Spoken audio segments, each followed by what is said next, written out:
బీజేపీల వలన, అదే తెలుగుదేశం పొత్తు వలన వాళ్ళు జనసేన వాళ్ళు కూడా బీజేపీని అప్రోచ్ అయ్యారు. అలా అప్రోచ్ అయిన వాళ్ళ పేర్లన్నీ అక్కడ చెప్పారు. అందుకనినే మీరు వెన్నుపోటు పడవద్దు లాంటి ఉపన్యాసాలు ఇచ్చింది. లేదా ఆ వెంటనే ఎవరైతే ఇట్లా మాట్లాడుతున్నారో వీళ్ళకి కమ్యూనికేట్ కాగానే వీళ్ళు వెంటనే వాళ్ళకి ఫోన్లు చేసి ఇద్దరు కూడా, అటు పవన్ కళ్యాణ్ ఇటు చంద్రబాబు, వాళ్ళిద్దరిని కన్విన్స్ చేసుకుంటూ కవర్ చేసుకుంటూ వస్తున్నారు ఇట్లా వెళ్ళిపోవడానికి రెడీ అయిన వాళ్ళు. ఎప్పుడైతే అసలు చంద్రబాబునే పిలిచారో ఇక అసలు మొత్తం అది ఆగిపోతుంది కదా.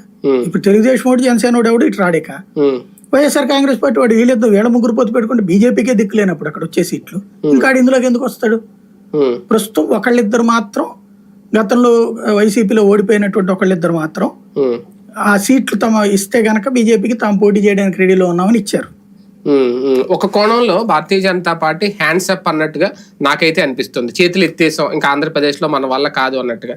ఆ పరిస్థితి వీళ్ళిద్దరూ ముందుగా కలిసిపోవడం వల్ల వచ్చిందా, ఇంకా వేరే గత్యంతరం లేదు బీజేపీకి అనే పరిస్థితిని వీళ్ళిద్దరూ తీసుకొచ్చి ఈ పొత్తు ఓకే చేసుకున్నారు? పవన్ కళ్యాణ్ చేశాడు ఆ పని. పవన్ కళ్యాణ్ 2020 నుంచి సీరియస్ గా ఎఫర్ట్ పెట్టుంటే భారతీయ జనతా పార్టీ జనసేన కలిపి 20-30 గెలుచుకునే స్థాయిలో ఉండేవాళ్ళు. వీళ్ళ మద్దతుతో తెలుగుదేశం అధికారంలోకి వచ్చి ఉండేది. బట్ అది తెలుగుదేశానికి ఇష్టం లేదు, చంద్రబాబుకి ఇష్టం లేదు. చంద్రబాబు నాయుడు పవన్ కన్విన్స్ చేశారు, నువ్వు అట్లా చేస్తే ప్రమాదం అవుతుంది, జగన్ గెలిచేస్తాడు, నీ కోరిక జగన్ ఓడగొట్టడమే కదా, కాబట్టి నువ్వు మాతో ఉండు, బీజేపీని మేము జాగ్రత్త